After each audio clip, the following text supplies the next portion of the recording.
Christmas morning in Portland. The living room was thick with the smell of fake pine from the tree, mixed with cinnamon from the candles on the table. Wrapping paper was ripped to shreds, scattered all over the hardwood floor, like the whole house had just been through a little storm. Right in the middle of that mess, my sister Emily was spinning around, her bright red knit dress flying with every turn. In her hand was a shiny key, catching the glow of the twinkle lights on the tree. "Oh my God, my new Mercedes!" Emily screamed, her voice shaking with pure joy. My dad, Richard, stood with his arms crossed, chest puffed out like he'd just won some big award. My mom, Linda, held her hands to her chest, eyes sparkling, like she was watching a miracle unfold. Through the wide window, I saw it. A pearl white Mercedes parked in the driveway. It shimmered under the cold gray winter light, with a giant red bow on top, the kind you usually only see in car commercials during the holidays. I couldn't help but think, that bow alone probably cost more than the gift they just handed me. On my lap sat a cheap plastic piggy bank, shaped like a toy for kids. The price tag was still stuck on it. $1.50. My mom gave me a soft smile, nodding for me to open the little plastic plug at the bottom. I did, and two $1 bills slipped out, floating down like some cruel joke. "This is the start of your future house fund," my dad said, half serious, half teasing, then glanced over at Emily, as if sharing a private punchline. I just sat there, heart pounding, staring at the two bills in my hand. While my sister laughed and breathed in the smell of her brand new car, I finally understood something. To them, my worth today was exactly $2. And right then, a different kind of cold swept through my chest. Not from the damp Portland air outside, but from the truth I'd been trying so hard to ignore. My name's Clara Mitchell. I'm 34, living and working in Seattle. I'm a structural engineer, the kind of person everyone sees as hardworking, dependable, able to take care of herself. Just a few weeks before Christmas, I got promoted to senior structural engineer. Years of long hours, weekends sacrificed, all finally paid off. I pictured the moment I'd come home and tell my parents, hoping that maybe, for the first time in my life, I'd see pride light up in their eyes. My family lives in Portland, Oregon, about a 3-hour drive from Seattle, across snowy mountain passes. Their house sits in a quiet suburb with a big lawn and a driveway wide enough for 3 cars. Every winter, the roof gets covered in Christmas lights, so bright you can spot the house from down the street. From the outside, it looks like a picture-perfect American home. But inside, things were far from perfect. My dad, Richard, was the one who held the money, strict and always bragging. My mom, Linda, was more subtle, but she had this way of twisting emotions that left me guilty for wanting even the smallest bit of attention. And then there was Emily, my younger sister, 2 years behind me, working in graphic design. To my parents, she wasn't just the youngest. She was the jewel, the one to protect, to spoil, no matter the cost. I was different. Since I was a kid, they stuck a label on me: independent. If Emily wanted something, they'd bend over backwards to make it happen. If I asked, the answer was always, "You'll be fine. You're always fine." So I learned to handle everything myself. School, work, life. But deep down, I still longed for one simple thing. A word of praise. A look that said they saw me. Among the few keepsakes I've held on to, there's an old teddy bear my grandma gave me when I was 6. For me, it's a rare memory of unconditional love, the kind I never really got enough of from my parents. Every time I touched it, I saw that little girl again, the one who just wanted to be held, to be protected. But instead, she learned how to stand on her own. That Christmas trip to Portland, I came prepared. A sleek leather briefcase for Dad, a delicate silver bracelet for Mom, a camera lens Emily had once mentioned. I scraped together every dollar from my paycheck, hoping once again to prove my love, my responsibility. But as you already know from before, what I got in return was a cheap plastic piggy bank with 2 lonely dollar bills. That Christmas Eve didn't just shock me. It made me face a truth I'd been avoiding. For 34 years, I had never been the one who mattered most in my own family. From the outside, the Mitchells looked like any other middle-class American family. But inside, the difference in how they treated me and Emily kept repeating over and over until it became a pattern I knew by heart. I remember Emily's 5th birthday. My parents rented a whole farm outside the city. There were ponies for the kids to ride, a giant bounce castle, even a 3-tier princess cake. More than 30 kids from the neighborhood showed up, holding balloons, faces smeared with frosting. The whole party looked like something straight out of a Disneyland commercial. A year later, on my 6th birthday, my parents bought a square cake from Safeway. Plain, with a few wilted sugar flowers stuck on top. Only 2 kids from my kindergarten class came. We sat on folding chairs in the kitchen, blowing up cheap silver balloons. When I asked why my party wasn't like Emily's, my dad casually said, "You don't need a lot of friends. You're independent." That line became the chorus of my life. At my high school graduation, I was valedictorian. Standing on stage, giving my speech to the entire auditorium, I looked for my parents in the crowd. But their seats were empty. They had taken Emily to a soccer tournament in Eugene. When I called, my mom said, "We'll watch the recording. You know your sister needs encouragement." Then came college. I studied structural engineering, got a partial scholarship, but still had to borrow more than $70,000. I worked 25 hours a week at the library and the cafeteria, stretching myself thin just to stay afloat. Meanwhile, Emily spent a year in Europe finding artistic inspiration, fully funded by my parents. I remember Dad's words clearly. "Your sister needs to explore, to figure herself out. You're different. You always know who you are." Every time they said, "You always know who you are," what they really meant was, "You don't need anything from us." But I did. I needed to be chosen. I needed to feel like my hard work was worth as much as their love and attention. Christmases were no different. Emily always got the big gifts. A MacBook, a trip to Aspen, a brand new camera. Me? I got practical things. Pots and pans, gas cards, sometimes just a cheap planner.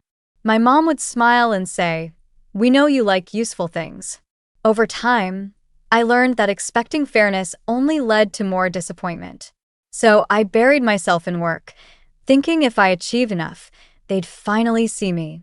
I finished every project at the firm, earned promotions, won respect from my coworkers. But every time I went home, I was still just Emily's sister. The independent one. The responsible one. Never someone worthy of love, for simply being me. For years, I clung to the hope that someday there would be a special moment. A day when my parents would finally look at me differently. I thought it would be the first time I got promoted. I thought it would be when I bought my first Toyota with money I earned myself. But each time the moment slipped away. At best, a short compliment. Then the spotlight went right back to Emily. And then that winter, in the warm glow of Christmas lights, with Emily laughing beside her brand new Mercedes while I sat there holding a plastic piggy bank with 2 crumpled dollar bills, I finally realized this cycle would never break on its own. If I wanted things to change, I had to be the one to break it. That moment, in the living room glowing with Christmas lights, the air around me felt so heavy I could barely breathe. Emily lounged on the sofa, twirling the Mercedes key like it was a piece of fine jewelry. My dad kept cracking jokes, my mom giggled along, and I sat there gripping that cheap plastic piggy bank so hard my fingers turned white. Mom urged me, "Go on, Clara. Open it. Maybe there's a surprise inside." I did. I popped off the flimsy plastic lid. 2 crumpled bills slipped out, landing on the glass table with a flat, hollow sound. For a second, the whole world went quiet. Then Dad spoke, half teasing, half serious. "This is your house fund. Just a small start. You've always been good with money, right? Not like some people." He winked at Emily, and the room filled with forced laughter. I couldn't even fake a smile. Emily leaned closer, the scent of her expensive perfume drifting my way. She patted my knee, her voice sweet but smug. "Don't worry, sis. If you ever need to go anywhere, I'll drive you in the Mercedes. That old Toyota of yours must be ready to retire by now. I almost laughed. That Toyota had carried me over snowy mountain passes, across endless job sites, through long days and longer nights. Most importantly, I'd paid it off myself. It was more reliable than any relationship in this house. Sitting there, I suddenly saw my 34 years flash by. The unfair birthdays, the empty seats at graduation, the loans I broke my back to pay off while Emily wandered through Europe. And now, once again, the proof that I'd never really been given a place that mattered. I set the piggy bank on the table. The hollow echo rang in my head. My throat tightened, but only one word came out. "Excuse me."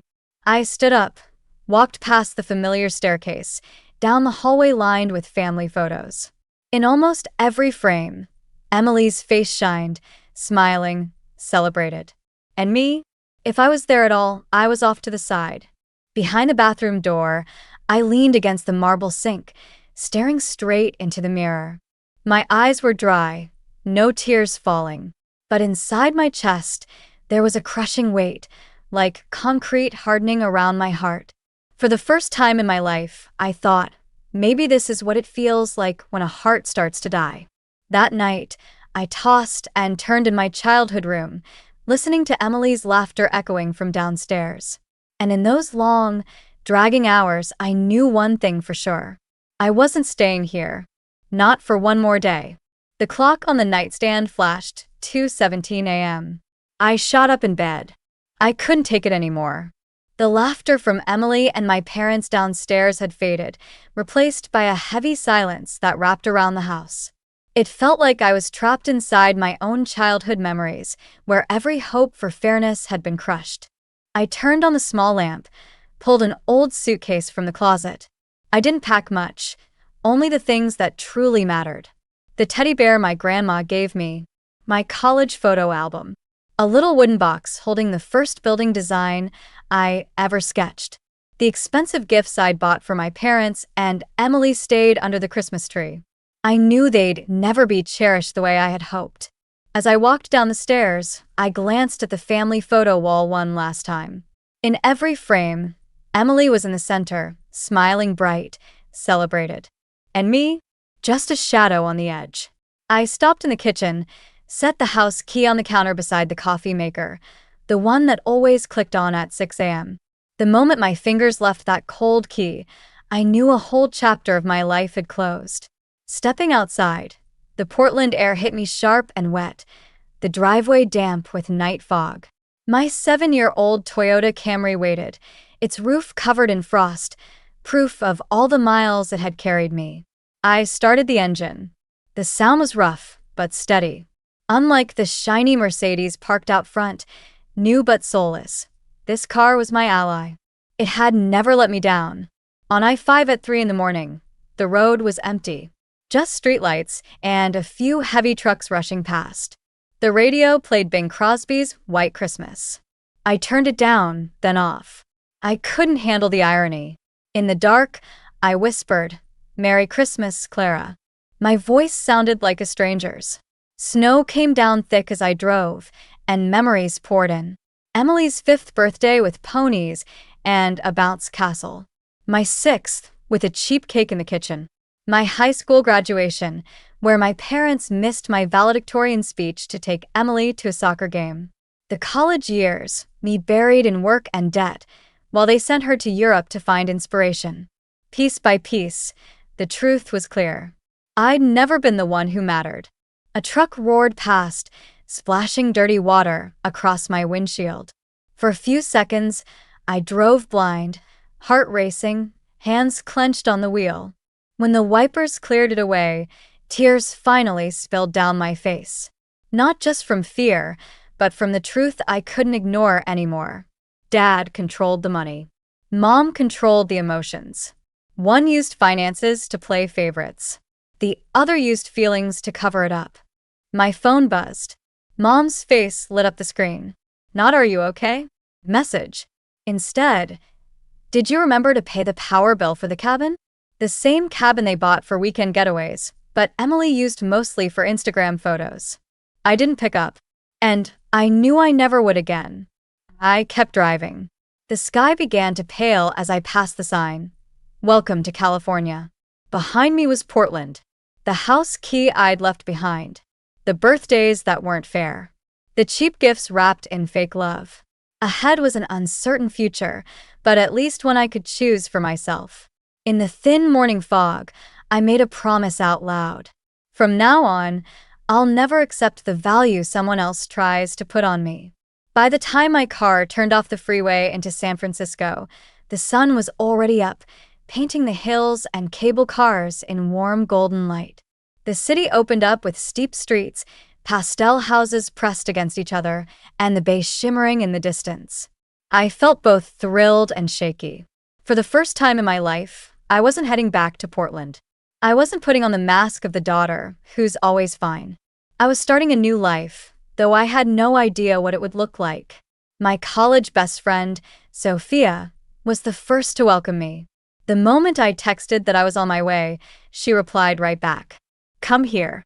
I'll always have a room for you. When I knocked on the door of her little apartment in Mission District, she hugged me tight. The smell of fresh coffee and toasted bread filled her tiny kitchen. It had been so long since I hugged someone without the weight of judgment or comparison hanging over me. I stayed with Sophia the first week. In the mornings, we walked together down graffiti-covered streets for coffee. At night, we sat on her worn sofa, talking until late. She didn't press me with questions. She didn't demand an explanation for leaving home. She just listened, and that alone made me feel less alone. But I knew I couldn't lean on her forever. I needed my own space. So I rented a small apartment, about 600 square feet, with a single west-facing window that looked out onto a narrow alley. Inside, there was almost nothing. A futon, a second-hand wooden table, a lamp I picked up at a garage sale. Empty and cold, yet to me it felt like a blank canvas, waiting to be filled. The first days were tough. After so many years living under the shadow of family, even if it was a dark one, the sudden quiet was disorienting. At night, with streetcars clanging outside and neon lights from the liquor store flickering through the window, I lay on the futon wondering if I'd made a mistake. Had I gone too far? Was I selfish for walking out on my parents and sister without a word? Fear mixed with hope. Part of me felt lost in a city too big, but another part felt lighter, finally free to decide for myself. Each morning, I brewed bitter coffee from the old machine Sophia lent me, sipping slowly, reminding myself that every new day was a chance to begin again. I started looking into transferring jobs. Luckily, the firm I worked for in Seattle had an office in San Francisco. I drafted the transfer request email over and over, nerves tying my stomach in knots. 3 days later, the approval came through. I'd be starting within the month. Just that single line of confirmation made me breathe easier. At least I had my career to hold on to. But work wasn't the only thing I needed. I had to learn how to fill the emptiness in my personal life too. Sophia, ever the enthusiast, dragged me to a community center near Civic Center. You need something that's not work, she said. So I signed up for pottery class. The first night, I sat in front of a lump of damp clay, my hands trembling. The instructor, an older woman with silver hair tied back, rested her hand lightly on my shoulder. Don't force it, she said. Let it become what it wants. I spun the wheel, the clay rising uneven, tilting, then collapsing into a mess. I burst out laughing. For the first time in weeks, I felt light. The final result was just a lopsided bowl, but it was mine. No one could deny it, no one could compare it. Other nights, I walked along the bay, watching the Golden Gate glow through the fog. The waves lapped gently, the salty air filling my lungs, making me feel small but free. And I realized, maybe I didn't need to run forever. Maybe I just needed a place to reshape myself. Sometimes my phone still lit up with missed calls from Portland. I let them ring out. Ignoring them was my reminder.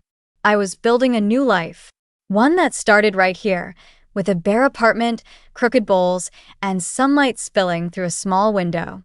That was my beginning. Quiet. Imperfect. But truly mine. And deep down, I knew, from this ground I'd build a stronger home.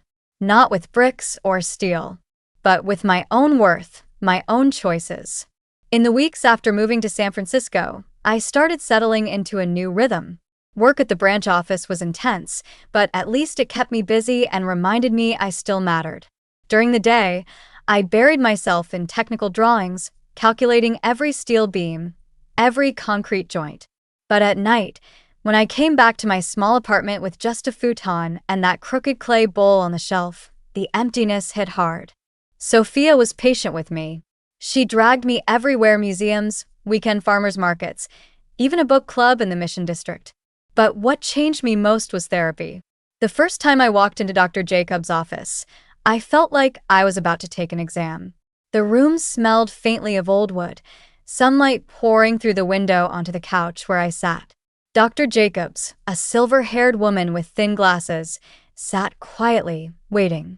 I stumbled through a few words, then fell silent. Finally, I blurted out, "Favoritism. My whole life, I've never been treated fairly." Saying it felt like dropping a stone I'd carried on my chest for years. Tears slipped down before I even noticed.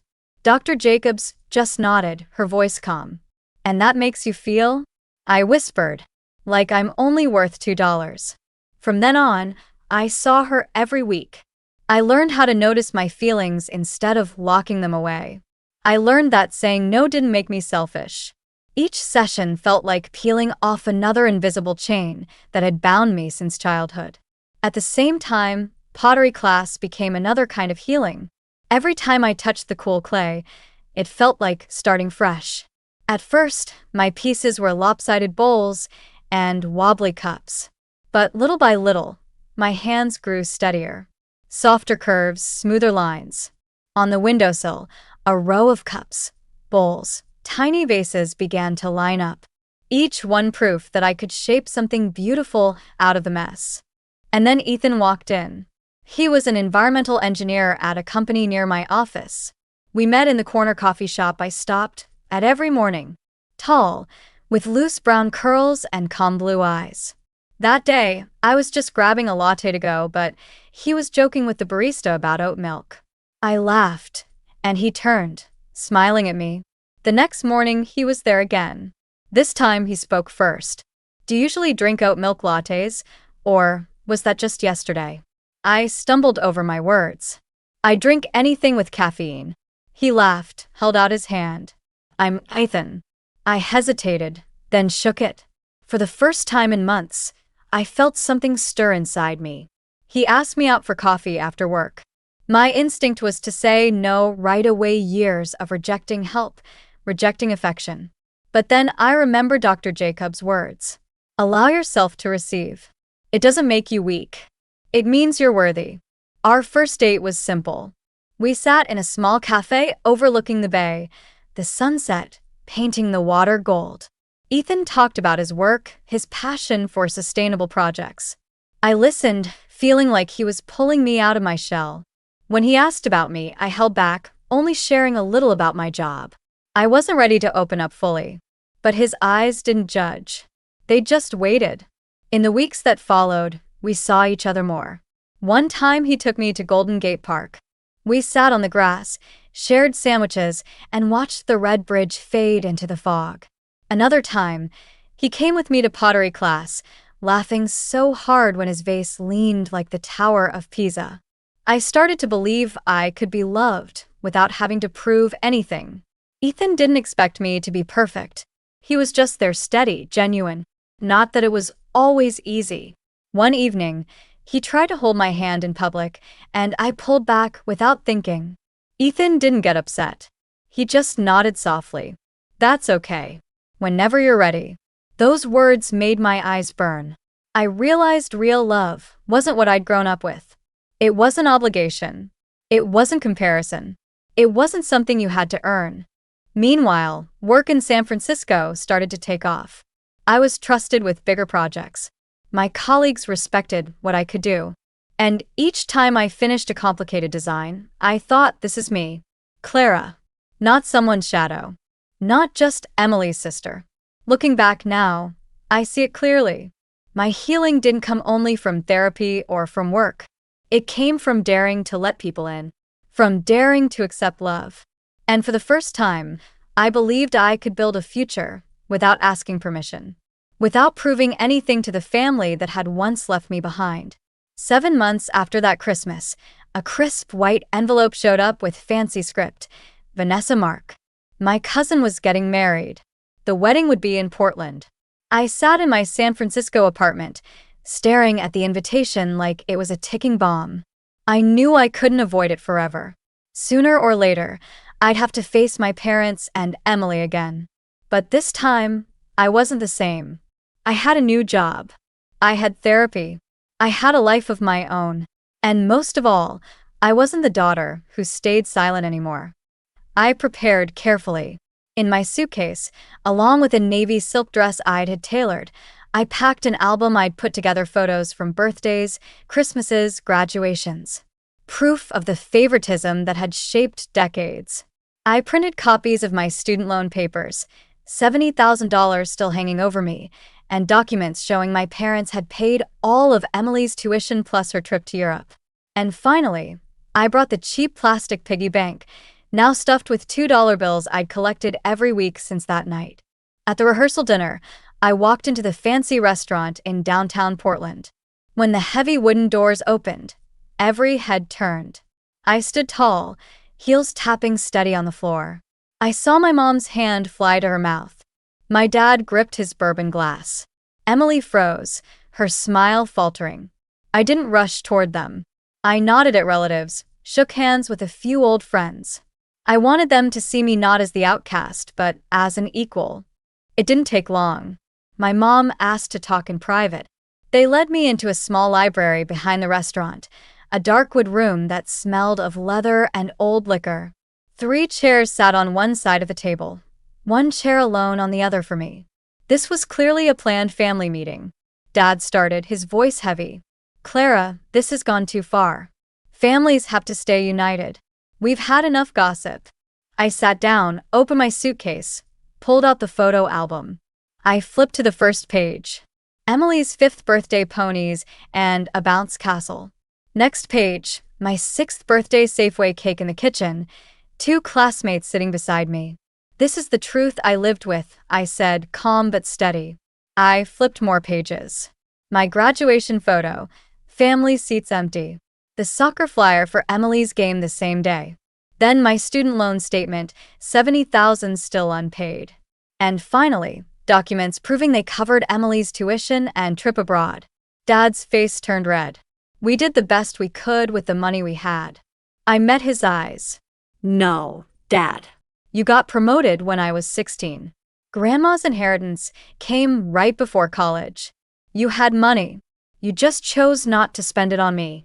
The room went still. I could hear the clock ticking on the wall. Mom stood, trembling, tears sliding down. We never meant to hurt you. I set the plastic piggy bank on the table. The hollow sound made them all jump. I opened the lid and poured out a pile of $2 bills, covering the table. I've saved one every week since Christmas. This isn't about money. It's about the value you decided I was worth. Emily picked one up, her hands shaking. She whispered, I never saw it from your side. I've never had to stand on my own.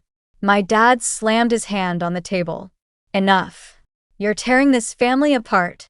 I took a deep breath, my heart pounding, but my voice stayed even. No, Dad. This family was broken a long time ago. I'm just the first one to stop pretending. Mom sobbed. Emily lowered her head. I stood, packed the album and piggy bank back into my suitcase, leaving the $2 bills spread across the table. I don't want apologies or empty promises.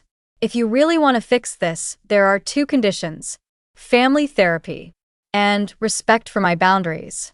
Dad started to protest, but Mom touched his arm. Her voice was tired, but clear. Fine. We'll do it. As long as there's still a chance to have our daughter back. I looked at her for a long moment. Then I nodded. Not in agreement, but to acknowledge they'd finally heard me. I turned toward the door, hand on the knob. Before leaving, I stopped. You can keep the money. Let every $2 bill remind you if the favoritism continues, the cost won't just be paper. The door shut behind me. I let out a long breath, like setting down a boulder I'd carried for 34 years. For the first time, I walked away standing tall, not begging for permission to exist in my family. In the hall, I spotted Sophia waiting, holding a glass of water. She met my eyes and whispered, "You just did what most people never find the courage to do." I smiled, lips trembling but heart steady. That night, under the glow of wedding lights, I knew I had reached the peak of my journey. I was no longer the shadow in my family. I was me. In the weeks after the wedding, I went back to San Francisco with mixed feelings. On one hand, I felt lighter, finally having spoken the truth. On the other, I couldn't stop wondering, would my family really change, or were those just promises made in the heat of the moment? Slowly, the news started coming. First from Emily. One night, she called on video, her face pale, dark circles under her eyes. The Mercedes, they took it back. I'm drowning in debt. All my design clients left. Her voice cracked, stripped of all arrogance. For the first time, I saw how fragile she really was. I didn't rush to save her like I used to. Instead, I answered calmly but sincerely. That sounds really tough, Emily. You've got to learn to stand on your own 2 feet. But if you want, I can help you set up a budget. That was the difference. I could care without carrying her burdens for her. A month later, I heard from a relative that Dad had started going to AA meetings. His nightly drinking had always fueled his temper, but now he was trying to rein it in. Emily even sent me a photo of his 90 days sober certificate. I stared at it, unsure how much I could trust it, but at least it was a start. Mom was changing in her own way. She signed up to volunteer at the local community center, handing out food to the homeless. I didn't hear it from her, but from my aunt. Maybe Mom wasn't ready to tell me herself. Still, I knew what it meant. She was trying to find balance, instead of clinging to the role of emotional gatekeeper. As for me, work in San Francisco was thriving. I got promoted to project manager, leading my first major build, a sustainable office building near the Embarcadero. Every morning, driving across the Bay Bridge and watching the sunrise over the water, I felt it deep inside. I was finally free from the weight of the past. Emily and I kept a habit of calling once a month. Those talks weren't about bragging anymore. They were about real life. She shared stories from her part-time cafe job. I told her about my new pottery class. We weren't close yet, but we had something healthier than before, something I once thought would never exist. Looking back, I realized standing up at the wedding hadn't just changed me. It forced my whole family to face themselves. Dad couldn't keep using money to control. Mom couldn't keep using tears to manipulate. And Emily couldn't lean on privilege without learning independence. And me? I finally understood. Boundaries aren't walls. They're bridges, safe, steady connections. Only when I claimed my own worth did my family have no choice but to face it, too.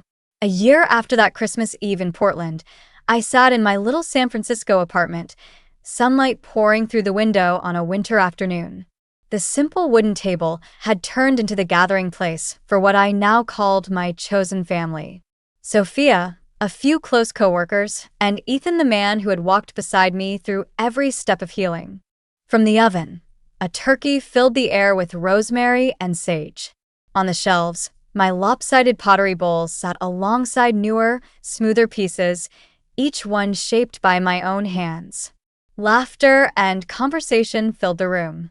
No tension, no comparisons, no one fighting to prove their worth. I listened as Sophia raised her glass.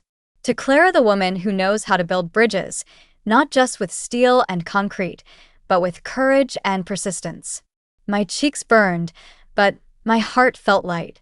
A year ago, I never would have believed I'd be sitting here in this moment. On the bookshelf, the cheap plastic piggy bank was still there.